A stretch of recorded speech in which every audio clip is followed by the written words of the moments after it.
so Lewis Hamilton is desperate to claw back race pace for Australia, while Max Verstappen plays a FIFA champion.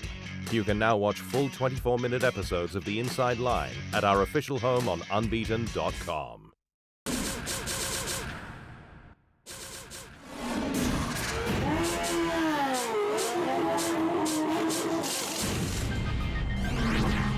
Seven-time world champion Sir Lewis Hamilton says his Mercedes team has a lot of work to do in clawing back pace to the frontrunners, with the Brit giving his all to finish 10th in Saudi Arabia.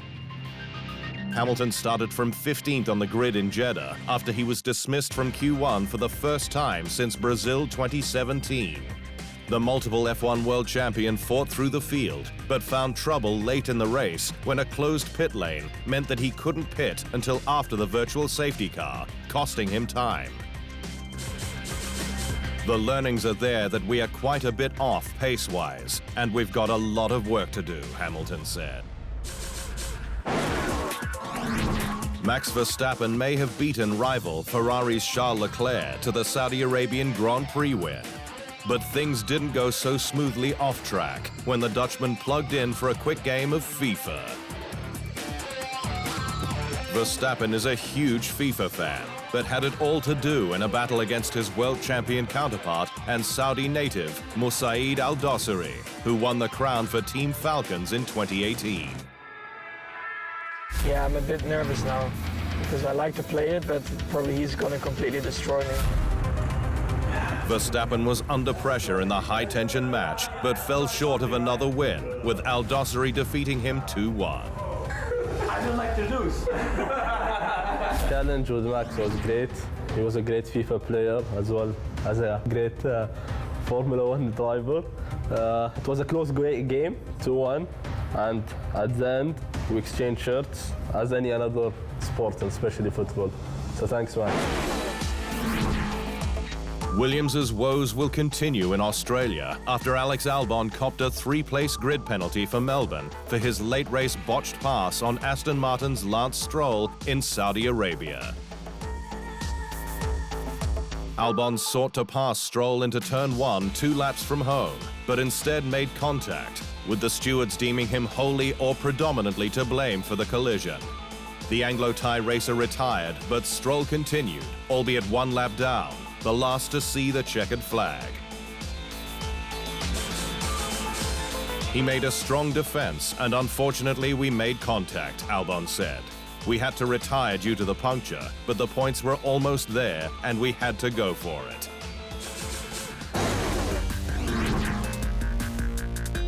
Staying with Williams, where Nicholas Latifi says his maiden F1 points scored last year in Hungary and Belgium boosted both him and the team, and hopes that the squad can get back to the top 10 in 2022.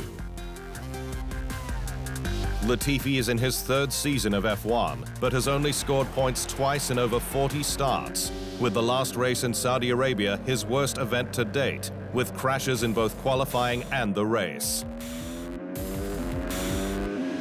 It was definitely a nice little motivation boost. And yeah, we kind of got to work hard to get back to those ways. I think we're unfortunately starting further off than we probably were relatively in pace last year. I mean, for me, that's clear to see based off how the testing went and how the first race has gone. But again, there'll be completely different tracks now coming up on the calendar, which hopefully, we can learn a bit more about the car in the meantime.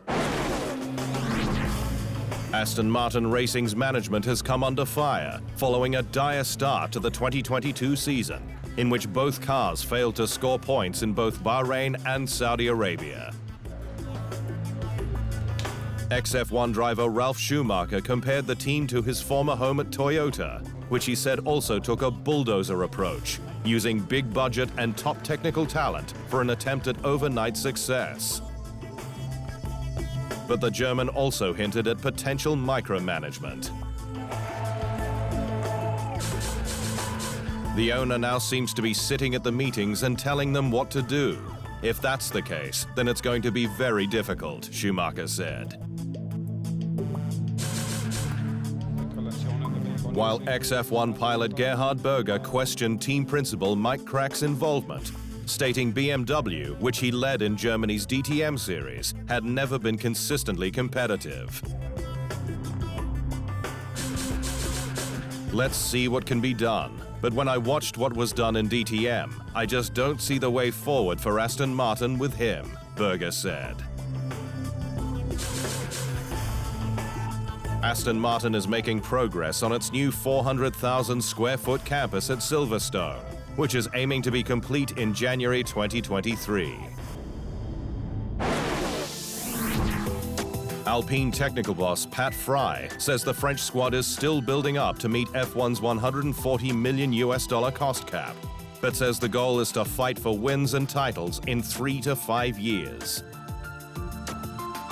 Alpine scored double points in Bahrain, but is yet to reach the head of F1's midfield, with the squad having to balance the present with the future, said Fry to F1's official podcast Beyond the Grid. We're growing up to the cost cap. While I'm growing that, I need to be investing in all the tools and methodologies. And while I'm doing that, I'm not spending that money on car development. But that's trying to find that right balance for doing as much as we can this year, while still having an eye on the long game. Fry, who's worked for Benetton, McLaren, Ferrari and Manor before his return to Enstone, says the squad is fully capable of reaching its targets. Ultimately, we should, in 3, 4, 5 years' time, be able to compete at the front. And that's what the goal is, isn't it? It's about, I'm here to build a team that's going to make the car. Melbourne is the place to be this month, with the return of the Australian Grand Prix to the calendar. But the event is unlikely to surpass its record race day crowd of 154,000 due to local labour shortages. Albert Park's record crowd was documented in 1996 as a result of massive interest in the inaugural Melbourne event. But 2022's edition will fall short, with the promoters capping Sunday's capacity at 130,000 to ensure it has the staff in place for a quality experience. Melbourne's hospitality sector is struggling in the aftermath of COVID-19 lockdowns, meaning recruitment for the event is going down to the wire. There's probably still jobs available for those who want to work here over the course of the Formula One Grand Prix, and I'd certainly encourage anyone who wants to do that to get in touch with the AGPC, because what an exciting place to work over that few days.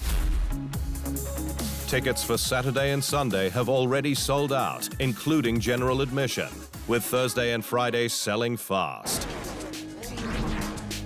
Michael Andretti's dreams of owning an F1 team have taken a blow, with the sports CEO Stefano Domenicali stating he would rather see a more competitive current grid than more teams lining up.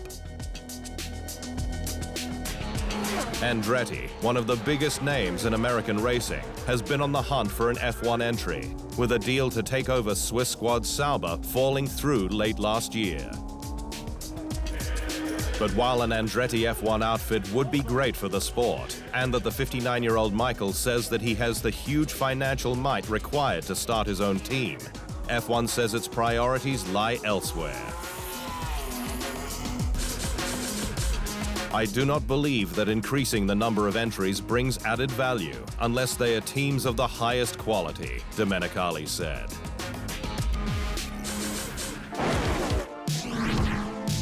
F1's Saudi Arabian odyssey may be focused on commercial hub Jeddah, but capital Riyadh got a taste in the event's lead-up, with Asil Al-Hamad and Alpine junior pilot Abby Pulling making history as the first women to drive an F1 car in the desert nation. Al-Hamad, who became the first Saudi woman to drive an F1 car in 2018 when she took to France's iconic Paul Ricard circuit, again drove the E20 Renault on a few straight-line runs before taking to the streets. With Alpine affiliate member and W Series driver Pulling also getting her turn behind the wheel. We're lucky that motorsport is one of the rarest sports where we see women compete with men. We are all drivers when it comes to that. Al Hamad represents Saudi Arabia on the FIA's Women in Motorsport Commission and is also a board member of the Saudi Automobile and Motorcycle Federation.